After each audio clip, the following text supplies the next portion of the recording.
Why do you think do you think that South Asians are saddled with this, like, because sometimes people say this about Never Have I Ever, they say this about Indian matchmaking, whatever, like, oh, it doesn't represent every experience. Like, I know, it's a story, it can't, it's one person's story, and you've been very clear, even in A Suitable Girl, to say this isn't everybody's experience, this is just these three.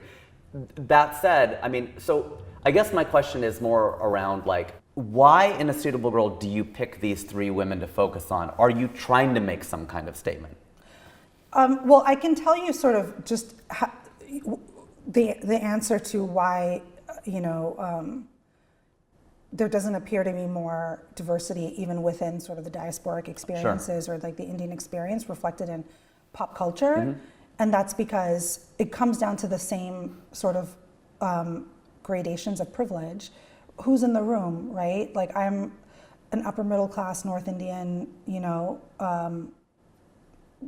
person who, because my parents had the opportunity to come to this country, I was raised here, because my parents were upper middle class, I could pursue a career in film and television, I could get in those rooms, I could pitch things that reflect my experiences. Sure.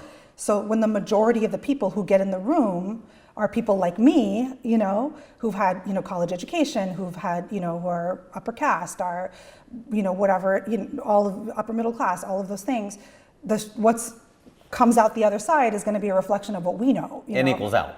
Exactly. So what I think, would really facilitate a lot of that change is more people being in the room, more Muslim creators, more Dalit creators, more Christian Indians, Jewish Indians,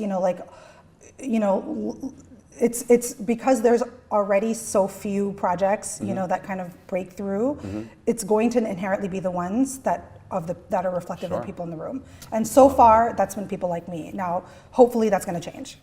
I love that. As far as that analysis of it.